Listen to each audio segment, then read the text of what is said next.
What's going on, guys? Bear Down and Beyond, episode 4. And it's Bears and Packers week, baby. It's Bears and Packers week. Fuck the Packers, fuck the Packers, fuck the Packers, fuck the Packers. And I will not stop hating the Packers till the day I die. Oh my God, I'm so excited for this week. This is probably the most excitement we have had as Bears fans facing the Packers with as much hope and confidence in the last 20 years. I can't remember a game when we're going in to play the Packers that we felt so realistically confident, and rightfully so, and so excited without having to have our hopes and dreams ripped right out of our hearts because of Aaron Rodgers. This is the life of a Bears fan. There's so much hype and excitement. People are saying this is a must-win game, and it's week 1. It's a must-win game because of this. It's a must-win game for us to build some more confidence in this rivalry, because it hasn't been really a rivalry in the last 15 years because of Aaron Rodgers. He has owned the Bears.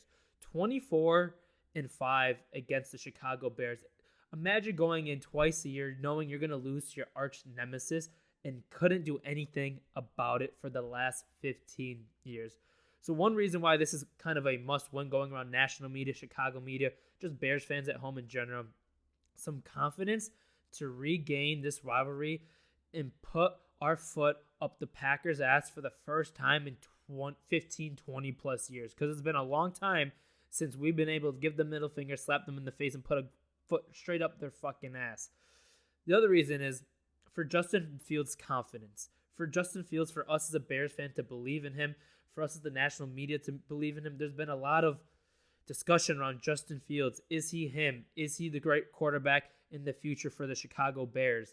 And this game is a statement game against an arch rival that has been beating our ass for the last 15 to 20 years to be like, yes, he is him. He can carry this team.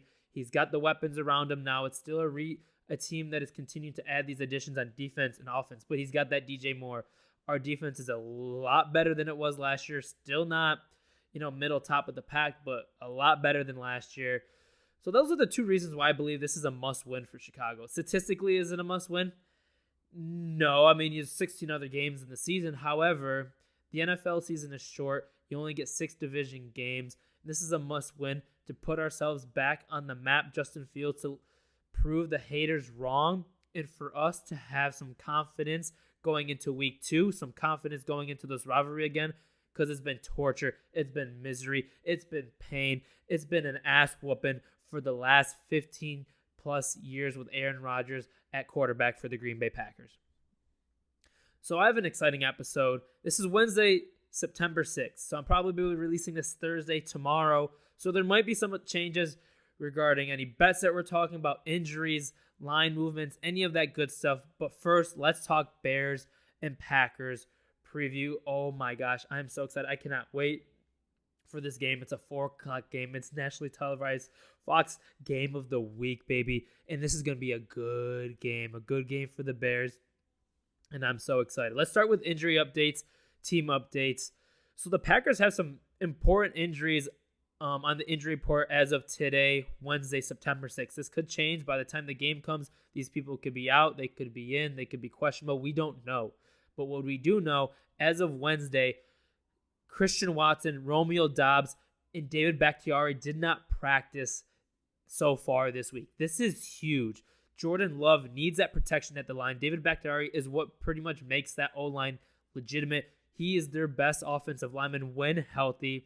And he's not going to have 2 of his top-tier receivers with Christian Watson and Romeo Doubs as of now. This is huge for the Bears. This is huge. If any of those guys do not end up playing, whether it's one of them, 2 of them, 3 of them, whether it's David Bakhtiari, whether it's one of the receivers, this is huge. And if they are not playing, any of them are not playing, the Bears need to capitalize on this opportunity. Jordan Love is already trying to adjust to an offense. He is going to be in a first-year system as a starter, in this offense. He's been sitting behind Aaron Rodgers for a few years, obviously, but he's taking the charge, and he's going to need to have his top weapons and his top protection if he wants a shot at this game in Chicago.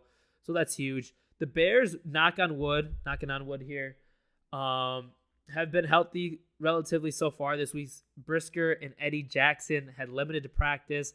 And those are two huge defensive players that we're going to need in this game to defeat the Packers, and that I want to have on the field at every game this year, because those are two of my favorite players that I want to watch on defense this year, especially Eddie Jackson. Can he get back from those takeaway king, that pick six king, and Jaquan Brisker, that year two in that defense, heavy hitter. He hasn't been in training camp all year, I don't think, but this will be two players that I need to have on the field and that I want on the field for the Bears. Drinking my high noon here, pardon me. Let me adjust my audio settings a little bit here. I just want to make sure we're capturing the right audio. All right. Position matchups for the Bears versus the Packers. I wanted to do this exercise. Who's got the advantage at each position on the field, starting with the quarterback. And this is not being biased. This is just obvious. The Bears have the advantage at quarterback here, with Justin Fields being in the second year, starting his second year, second full offseason in this offense with Luke Getsy. That's a huge advantage over Jordan Love, who's been sitting on the bench for the last 3 or 4 years, only coming in at a handful of games at a time. Yes, Jordan Love had a great preseason or however you want to describe his preseason. But that was preseason to preseason. This is the regular season, and I'm giving the Bears the advantage and the edge here in this matchup when it comes to quarterbacks. Running backs, if we had David Montgomery, I would consider this a little bit closer, but obviously the Packers have a better running back, better duo in the backfield with A.J. Dillon and Aaron Jones. We got Khalil Herbert, we got Deontay Foreman, we got Roschon Johnson. Who knows how the Bears are going to end up doing that rotation this season? I could see a lot of Khalil Herbert to start the game, but he's not the best pass-catching running back. Well, I'm giving the Packers the edge here with the running back position because they have Aaron Jones and A.J. Dillon, and those guys are some solid runners. Not that I don't like Khalil Herbert, not that I don't believe in Khalil Herbert, but giving that edge to Green Bay. The wide receiver matchup. This is going to the Bears. Injuries or not, obviously Watson and Dobbs have not been practicing this week, which I've been mentioning. But DJ Moore, Darnell Mooney, Chase Claypool, two of those guys needing to come back from injury and being healthy, with Chase Claypool and Darnell Mooney. And then you got DJ Moore, a legit number one wide receiver for Justin Fields. And Jordan Love does not have that. He's got Christian Watson. He's got Romeo Doubs. They started to come out at the end of the year with Aaron Rodgers. I don't know if they're going to have that same type of production with Jordan Love as their quarterback as they did with Aaron Rodgers. So definitely giving that matchup to the Bears. O-linemen, the Bears have had a lot of solid additions to the O-line over this offseason. The one O-line that is injured that I believe is not playing and is already ruled out, but I'm not very sure, is Tevin Jenkins. I want that guy on the field every game, every play for Justin Fields, because he is a dog, he is a beast, and he will get down and dirty to protect his quarterback. We saw it, was it that Vikings? No, it was a Steelers game. I think he got a flag when he chirped back and went to, confront those Steelers defenders that hit Fields late on that play. That was during the Matt Nagy era. And ever since that play, it was either the Vikings or Steelers. I've loved that guy. I love his tenacity. I love his aggressiveness. And I need him on the field at all times for Fields. I believe he is out this game. And with him on the field, then we can bring Cody Whitehair back to center, which I think is really important. Lucas Patrick, he's like glass, man. He's like Tua. He's like Tua. He always gets hurt. He can never be healthy on the field. I hope he does stay healthy, because then we're going back. Then we're going to our third string center, which is a guy we just acquired from the Chargers, which is not what I want to see week one. The O-line of the Packers, if Bakhtiari is out, definitely a huge advantage the Bears have over the Packers in the O-line section. But I will, even if Bakhtiari is playing, giving the Bears an O-line advantage here. We got Darnell Wright, that first-round pick. We got Braxton Jones, who's been really developing really well. We got Cody Whitehair, solid, hard-working offensive lineman. We got Nate Davis that we acquired over the offseason and Lucas Patrick. So definitely giving the Bears the offensive line advantage there. Now we're talking defense. The Packers, I believe, had the 21st ranked defense. I have it scrolling here later in my notes when I'm doing the predictions. According to Pro Football Focus, the Bears were dead last, but the Packers lost more players than they acquired and gained in the offseason, which is why I'm having the Bears having an advantage on defense here. Because we acquired some huge free agent acquisitions. We got a lot of young players that are year 2 in this defense, and we had a lot of solid draft picks, including Tyreek Stevenson, Dexter, and then we had Tremaine Edmonds as an addition, TJ Edwards, Jack Sanborn coming back from injury. We got Jalen Johnson. We got Kyler Gordon. Excuse me. We got Jaquan Brisker, and we got Eddie Jackson. And they lost Adrian Amos. They lost a few players, and they did not have any huge offseason acquisitions, from what I recall, in free agency or the draft. So I'm definitely giving the Bears the edge here. They're already ranked the 21st defense, the Packers last year, and they did not get any better. So definitely giving the Bears the advantage here. All right, let's talk money. Let's talk sporting bets. This is where we're getting to the fun stuff. I want to talk about injuries. I want to talk a little bit about position matchups, get a little bit more analytical and strategic with some of the kind of dissecting the game here. Bets for this game in particular. And then we're going to talk about some future bets that I'm eyeing, Bears related and non-Chicago Bears related for this season. But let's talk about bets. And I think some of the player prop lines came out. Not all of the sports books have the player props lines out. I am a huge player prop guy. I love player props. But one that I really love, and this bet won me so much money last year, and I don't care what the line was. I always bet it, and I always laid lots of units on it. And one of the lines just came out on DraftKings, and I'm going to hammer that tonight before that line moves, because that line will move. Fields over rushing yards is 58.5, minus 115 on DraftKings. And this is actually predicted for most rushing yards out of all the players in this game as well. He had 70-plus rushing yards against the Packers in Week 13. He averaged 72.8 rushing yards over the course of the season. How was this line 58.5? I get it. He's got more receiving weapons. He's supposed to be developing as a passer, and he will.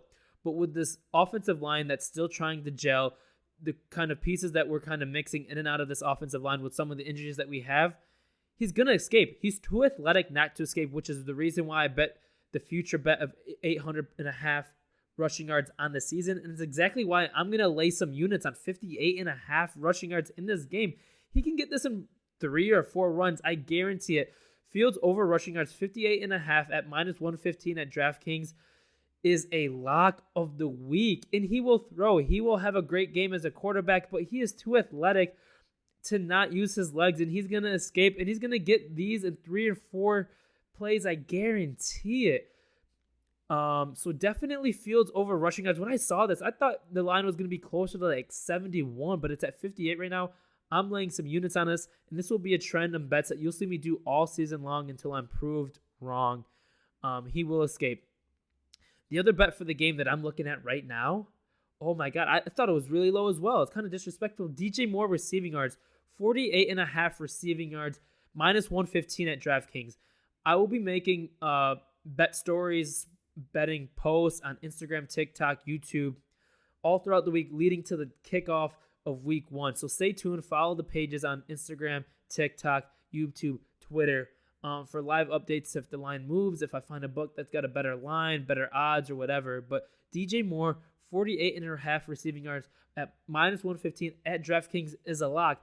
In 2 games against the Packers in his career, he's got 251 yards, averaging 125 yards per game. He's going to get this in maybe 2 or 3 passes. I could even just envision right now a screen pass to DJ Moore. He picks up 50 yards, 40 yards. Maybe they do it twice, a slant, a little in route, whatever it's going to be. I guarantee he hits this with rainbow colors, with not even sweating your balls off one bit with these 2 bets. So my locks of the game, Justin Fields, 58.5 rushing yards at minus 115 at DraftKings. And DJ Moore, 48.5 receiving yards at minus 115 on DraftKings. These are locks of the game, and you have to bet these. And you can follow all my bets on the Action Network app at your boy Samuel. You can follow me on there, see all my live bets. You can tell me, you can fade me. I don't really care, but I'm here to, talk some money, help you make some money, help you lose some money. Whatever it is, if you're tailing me or fading me, you're either going to win or you're going to lose. And these are two locks that I will be laying some units on.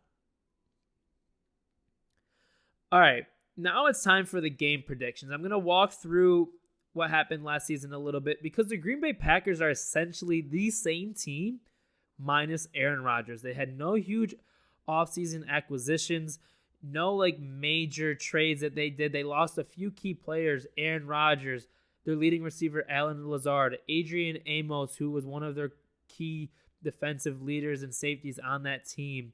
And Robert Tonyan, a solid tight end that is now in the Bears. So looking at week 2, they dominated the Bears. This is week 2, Justin Fields' second week in Luke Getsy's system. We didn't really see the Bears offense stride until week 6 or 7 when that Patriots game was happening. But Aaron Jones and A-Rod dominated this game, obviously.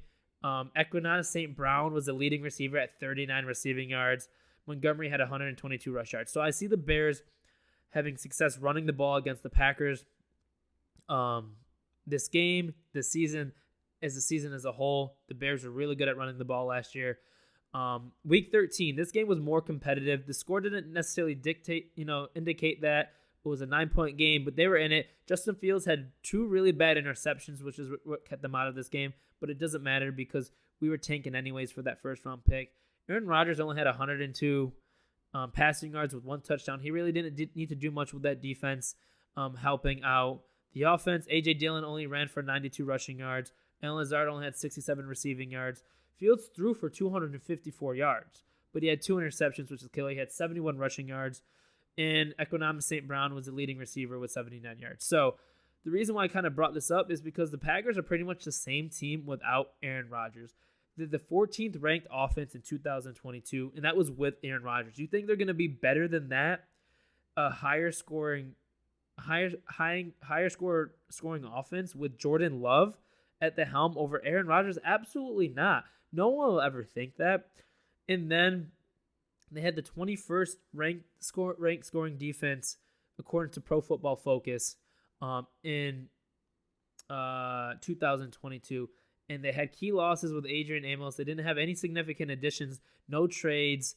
That's going to really indicate that they're going to be a better defense or a better offense. They have a lot of first-round talent on that defense, but last year they were struggling. With the Bears, the Bears had huge acquisitions all across the board in the draft, in the free agency with Tremaine Edmonds, TJ Edwards. We drafted some defensive line with Ngakoue. We still need to help in the pass rush. What I'm worried about in this game a little bit is the running game of the Packers. They could really control this game if we can't stop the run. The Bears need to stop the run and force Jordan Love to throw. If we do that successfully, we have a really good shot at winning this game, regardless of what happens on the other side of the field. We stop the run, we make Jordan Love throw, because our corners, our secondary, I think we have top 5 secondary in the league, will match up very well to those receivers, whether it's Watson, Dobbs, or if those are out, we're going to match up really well. Jalen Johnson on who? Tyreek Stevenson on who? Kendall, oh my gosh, Kyler Gordon on who? Eddie Jackson, Jaquan Brisker clogging up, that second tier for the run game. Jack Sanborn, TJ Edwards, Tremaine Edmonds, really stopping the run. That's going to be really important. Seeing how well those 2 defensive tackle rookies that we got in the draft are going to do. So with that being said, I got the line right now is -1, -1.5, depending on the book. I listen to a lot of Chicago sports radio. I pay attention to the national media. Vegas even doesn't know what they want to do. I think everyone's really overthinking this game. It's simple. The Bears are going to win, and they're going to win by a lot. They are going to kick the Green Bay Packers' ass. The Packers are essentially the same team as last year without Aaron Rodgers. The receiving core is worse. Their defense is not the same, if not worse. People are overthinking this. They don't want to commit to a decision. They don't want to admit the Bears are better. They're scared to admit that Justin Fields is a good quarterback. And they're scared to admit that the Bears are going to win this game. That's why it's like 50-50 in terms of the betting. No one really knows to go with it. Stop overthinking it. The Bears are the better team. The Bears are going to kick their ass, and it's in Chicago. Justin Fields is going to go off. Our defense is going to have a great game. And Jordan Love is only in the first week of his full time as a starter in Matt LaFleur's system. Stop overthinking it. The Bears are going to kick the Packers' ass. With that being said, I'm taking the Bears to win by at least 10 in this game. At least 10 in this game. Please. And my bold prediction for the game is not related to Justin Fields. It's not related to DJ Moore. Our defense will have 3 takeaways, 2 interceptions, 1 strip sack fumble. And one of those interceptions will be Eddie Jackson taking it to the house, because I can just envision it. Every Bear fan loves to see this as if it was 2018 in the Vic Fangio offense. Bold prediction. Eddie Jackson will get a pick 6 and take it to the house for a touchdown to start off the season, in addition to two other takeaways in that game, a strip sack fumble and another interception. Maybe Kyler Gordon. Can I see Kyler Gordon getting that pick and doing his little Spider-Man celebration? Yes, I do. That's my bold prediction for the Bears versus Packers game, and I'm so excited for this game. Fuck the Packers. Fuck the Packers. Fuck the Packers. Bear fucking down. Jordan Love can kiss my white ass. I fucking hate the Packers, and I cannot wait to see the Chicago Bears get a little revenge back, a little bit of payback against the Packers for the beatdown that Aaron Rodgers has been giving us the last 15 plus years. Bear the fuck down. Fuck the Packers, baby. Let's go. I cannot wait. Now let's change topics. We're going to go around the NFL with a bet that I really like. I haven't analyzed the books too much yet. I haven't really been able to look too much into player props for week 1. But there's one line that I'm really looking at. I bet them on the week 1 of the kickoff season last year. I think it was against the Bengals. They were underdogs. And like I mentioned before, follow Bear Down and Beyond on TikTok, Instagram, YouTube, at Bear Down and Beyond. The only handle that's different is Twitter because there's a character limit. That's Bear Down Beyond. I'll be posting more bets for week 1. Any last-minute future bets that I'll be making, you can tell or fade me. Your choice. Either way, we're going to make some money. And you can also follow me in the Action Network app. It's a really cool app where you can track your own bets. You can sign up. Follow me at your boy Samuel. That's my personal content handle. And let's get after it. All right. So this line I was looking at for a little bit. I'm not like married to it like personally in terms of the matchups, but I am really liking the statistical trends behind it, the data, the history behind it. And that's Steelers plus 2.5 against the San Francisco 49ers. And here is why. Let me take a sip of my high noon. And I'm going to read off some stats. The Steelers are 53-30-4 across the spread as an underdog under Mike Tomlin. I love Mike Tomlin. He is a coach that I respect and I love. And every time they have a winning season with him, no matter what injuries they have, no matter who's at quarterback, they don't have no excuses in that locker room. That culture that he's built, they're 53-30-4 across the spread as an underdog. That's a 64% winning percentage in the sports betting world. 64% of your hits, that is good. That is winning money. And they're plus 2.5 at home against the San Francisco 49ers, who, as of today, Nick Bosa just did sign that contract, because if he wasn't going to play, that line was going to move. And I want to get this. I feel like this line is going to move a little bit. It was at plus 3, I believe, earlier on in the season. I don't know how long ago it was at plus 3, but now it's at plus 2.5. I think it's at plus 2 in some books, plus 2.5 on FanDuel, I believe. The Steelers are 16-4-3 across the spread as home dogs under Mike Tomlin, because they are home underdogs in this game. Pittsburgh has won 3 straight week 1 matchups under Mike Tomlin. And then going to the other side of the table, San Francisco is 1-5 across the spread in week 1 under Shanahan. They always start off a little slow. The Bears beat them in that monsoon last year. Brock Purdy is just coming back from that injury, that surgery. Who knows? Sam Darnold might not even start. George Kittle is not playing. I mean, that's not a huge factor, for like moving the line or anything, but it's one of his Brock Purdy's top and favorite receivers. If you can remember from last year, he was really linking up with him a lot. Nick Bosa does seem like he's going to be playing. And as a road favorite, San Francisco is just 10-11 across the spread.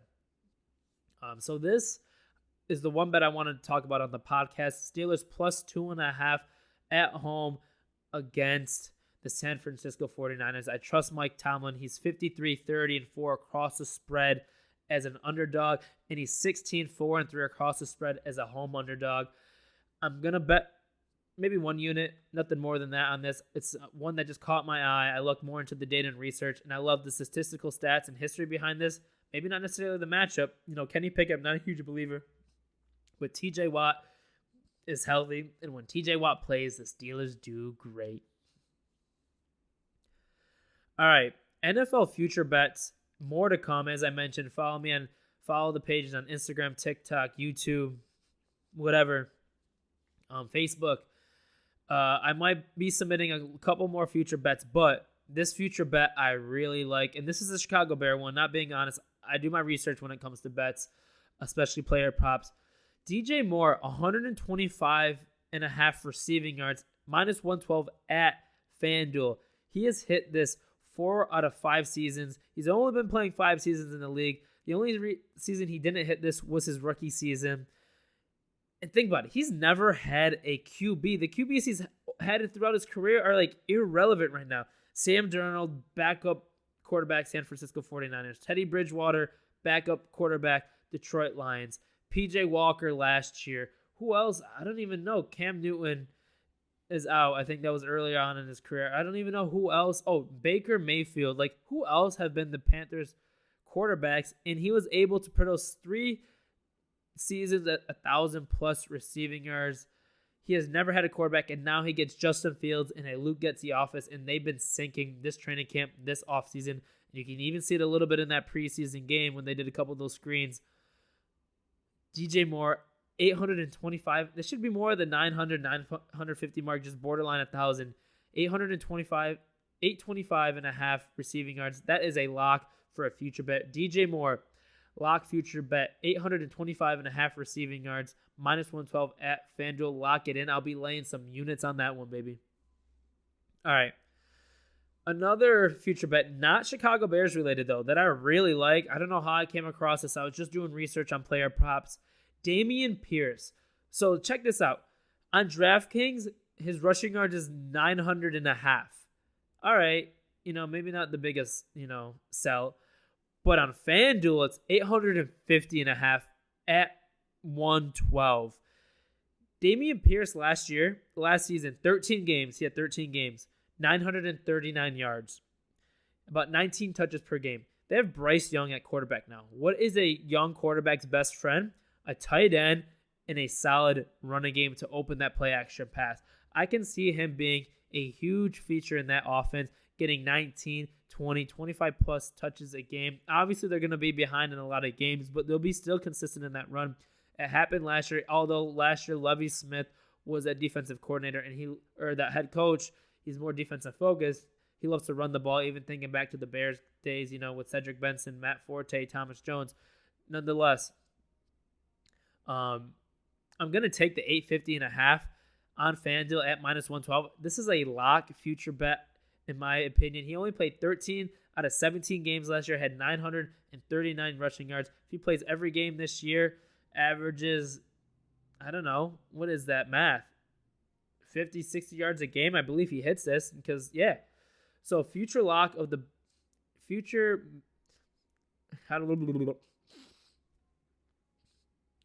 future bet lock of the year. Number 2, Dameon Pierce, 850 rushing yards on FanDuel, minus 112. Lock it in. And then I wanted to do like a position leading future bet. And I came across Justin Herbert leading the league in passing yards. He's got Kellen Moore as the offensive coordinator. Kellen Moore is a heavier passing focus offense. You saw that a lot with the Cowboys, faster pace. Justin Herbert finished back-to-back the last 2 years and second place in passing yards. Think about it. Patrick Mahomes, Kelsey's going to be out week 1, probably. He's got Kadarius Toney, who might not even be playing week 1. He doesn't have Juju Smith-Schuster. His receiving core doesn't really get better each year. The Bengals, Joe Burrow's, he might be, I think he's supposed to be playing week 1. But Justin Herbert, I think it's plus 700 right now on FanDuel to lead the league in passing yards. Keenan Allen is supposed to be healthy right now. They drafted that Quentin Johnson, I believe. They got Mike Williams. They check it down to Austin Eckler. I'm going with Justin Herbert plus 700 on FanDuel to lead the league in passing yards. I like the odds there. A little bit of opportunity to make some money. Bada bing, bada boom. Those are my 3 future bets that I'm adding on to my board for the 2023 NFL season. DJ Moore, over 825 receiving yards. Dameon Pierce, over 850 rushing yards. And Justin Herbert to lead the league in passing yards. Let's get it. Let's make some money. I'm so excited for those. And like I mentioned before, I'll be looking at a couple more future bets. And I'll post those in a story, in a post before the season starts tomorrow. If not week 1, Sunday. All right, I wanted to do this final exercise. This is the last segment we'll do on the podcast today. I wanted to do my NFL pre-week 1 power rankings, 1 through 10. We'll get the obvious out the way first. Number 1, the Chiefs. Yes, they might not have the sexiest receivers besides Travis Kelce at the moment, but they have the best player in the league in Patrick Mahomes. That man does magical things. It doesn't matter what receivers that he has. He will get them the ball, and he will win games. And plus, they are the reigning Super Bowl champs, and we haven't even had one game in this season, so it would be disrespectful for me to not include him and the Chiefs as the number 1 spot in the league right now. So I got the Chiefs at number 1. Number 2, the Eagles. The Eagles were in the Super Bowl with the Chiefs. That was an amazing game, high-scoring game. They barely lost that game. That game slipped out of their hands. And like I mentioned, we haven't had a first game of the week. So I have to give the respect to the 2 teams that were in the Super Bowl. They didn't get worse as a team. Their additions, their offseason additions and losses kind of balance each other out, if not getting better. They got DeAndre Swift. They got a lot of things going on in the offseason where they just kind of balance out, if not got better. Number 3, I'm going with Joey Burrow and the Bengals. I got the Bengals at number 3, third best team in the league. They got Joe Burrow. They got Jamar Chase. They got T. Higgins. Joe Burrow is a winner. And if that man is on the field, and he's the only one that has pretty much a winning record against Mahomes. So they're the third best team in the league. The AFC is stacked this year, and he has proven himself to be able to win, in the playoffs, going to a Super Bowl, beating Mahomes in the regular season or the playoffs. So I had to give respect where respect is due, and that's putting the Bengals at number 3. Number 4, not in love with this, but, they are, better than the rest of the teams below them. It's the Buffalo Bills, Josh Allen, Stephon Diggs. They did lose a couple pieces, on defense. Tremaine Edmonds, to be specific, he went to the Bears. Josh Allen just got to learn how to win and win in the playoffs and be a little bit more secure with that football. I don't know how they always have a strong, winning record and always in games, because I believe, Josh Allen turns the bar over a little bit, frequently. He's pretty careless with that football, but they say in games, that defense, Sean McDermott, and they're always able to climb back in. But Josh Allen really needs to win some playoff games this year. Make it to the AFC Championship, and if not that, win the AFC Championship. And number 5, the second NFC team is the 49ers. Reason why they're not higher, in my opinion, is because they got Brock Purdy. And I'm hearing good things about Sam Darnold. I feel like, let's see if Brock Purdy can do this in year 2. He is just coming off that, it was an elbow injury. So I want to see if Brock Purdy, could do this again in year 2, or was it just a Cinderella kind of story for last year? That defense is solid. That defense is stacked. That offense is stacked. Got Christian McCaffrey, George Kittle, Brandon Ayuk, Deebo Samuel, the offensive line, So 49ers are my 5th ranked team. Then you got the Jets. The Jets were a solid team last year, barely missed the playoffs, and they were using Mike White and Zach Wilson all year long. Now they have Aaron Rodgers, Hall of Fame quarterback, I don't know, top 5, top 10 quarterback in the league. You can make that debate. Garrett Wilson, that defense, Sauce Gardner. I was watching Hard Knocks, man, and I hated Aaron Rodgers for 15 plus years of my life because of the torture he put me and other Chicago Bears through for decades. And now, after watching Hard Knocks, I love the guy. I'm like, that's a cool-ass dude. He's not beating my team twice a year, making me depressed, miserable, and want to freaking jump off a bridge anymore. He's over in the AFC East with the Jets playing the Patriots, playing the Bills, playing the Dolphins. I don't need to worry about him. And I was watching Hard Knocks. He's the man. I love Aaron Rodgers now. I love Aaron Rodgers. And now they get a legit quarterback, consistent quarterback play, stays healthy.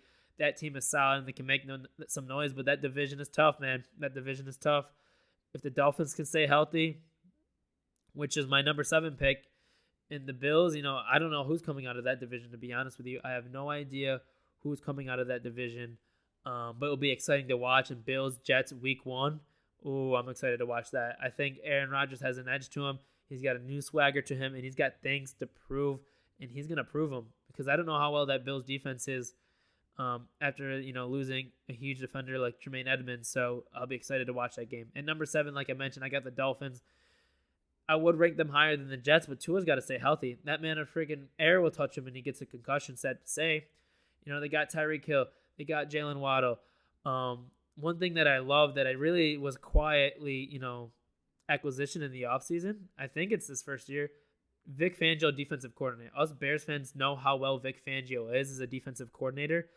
When the Bears had him in 2018, we had the top scoring defense in the league by a mile. Khalil Mack, Eddie Jackson year, Akeem Hicks, like crazy defense. And they got Bradley Chubb, they got Xavier Howard, they got Jalen Ramsey. I don't even know the other defenders on that team, but I know they're good. And if Tua can stay healthy, they're going to make some noise. And if not, if Tua can stay healthy, win the division. I'm not a Tua believer, but they obviously play a lot better with Tua than any of the other backup quarterbacks. So Tua, Tyreek, Tua's got to stay healthy. I got the Dolphins at number 7. And number 8, the Dallas Cowboys. Yeah, I know some people, are probably going to judge me for this one, but their defense is solid. Micah Parsons, Diggs, and now you got the drama away with no Zeke, on the roster. Tony Pollard. I'm not saying Tony Pollard should be the featured back, but then they got some Brandon Cooks to add to some wide receiver depth to take the attention off CD. I like the Cowboys. I think they actually win this division. The Cowboys won the NFC East this year. I have to research the trends in the NFC East. I don't believe they've ever had back-to-back division winners. And I got to research the stats about the losing team in the Super Bowl and how they bounce back. But I would say the Cowboys won the division. Then number 9, the Jacksonville Jaguars, obviously going to represent the AFC South. Trevor Lawrence, Calvin Ridley, Christian Kirk, Evan Ingram, Travis Etienne. They beat the Chargers last year in the playoffs. You're giving Trevor Lawrence year 2, I believe, in that Doug Peterson offense. And I think, I would put them at number 9. And number 10, the Chargers. Justin Herbert, great quarterback. I think, he's gotten a lot of some criticism the last couple of years, but they got a new offensive coordinator. They got a healthy Keenan Allen. They got Khalil Mack. They got Joey Bosa. They got a solid defense. They just got to win games. Maybe this is the year the Chargers win the division with like the Chiefs. And I hate to question the Chiefs and go against the Chiefs, and I never will until I'm proven wrong. Until, we do see a decline in the Chiefs or Patrick Mahomes, which I don't think is anytime soon. But I think the Chargers have a really solid opportunity to compete well in that AFC West, because I don't think the Raiders are going to make too much noise. The Broncos, I don't know. We'll see. I think the Broncos and Russell Wilson get too much criticism, but I won't believe it until we see it, how he does well in Sean Payton's offense. So I'm putting the Chargers at number 10. So my NFL my NFL Week 1 power rankings, pre-Week 1 power rankings. At number 10, the Chargers. Number 9, the Jaguars. Number 8, the Cowboys. Number 7, the Dolphins. Number 6, the Jets. Number 5, the 49ers. Bills at 4. Bengals at 3rd. Eagles at 2. Chiefs at 1. And that's an episode, baby. Don't forget to secure those bets. Lock those bets in.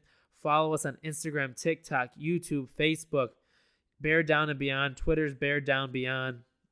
I'll be putting more bets before tomorrow. Another bet that I'm looking at for tomorrow's game specifically is Patrick Mahomes rushing yards. I believe it's at 17.5.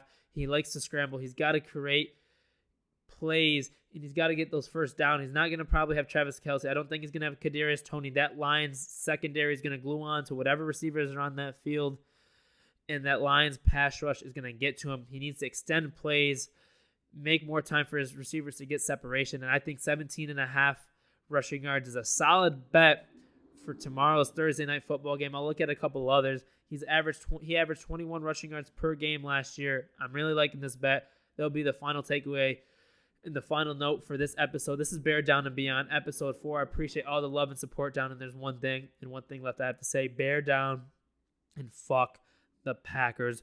Fuck the Packers. The Bears are going to kick their ass Sunday, and I cannot wait. I love y'all. Have a great weekend. Good luck to your teams. Good luck to your bets. And I hope you guys catch me on my live stream. Last plug, I'll be live streaming me watching the game Sunday at 4 p.m. on Kick. Links will be in the bios. Everyone who knows me knows my passion for the Chicago Bears and my hate for the Green Bay Packers. And they know how crazy I get watching the game. So get your popcorn. Get a drink. You can tune in at the first quarter, the second quarter, the 2-minute drive at the end if it's a close game, which it won't be because the Bears are going to kick their ass. You can troll me if the Bears lose or are losing. You can cheer me on and show your Bears love in the comments if they're winning. But I'll be live streaming me watching the game Sunday at 4 p.m. on Kick. Links will be in the bio. Peace out. Bear down. Fuck the Packers.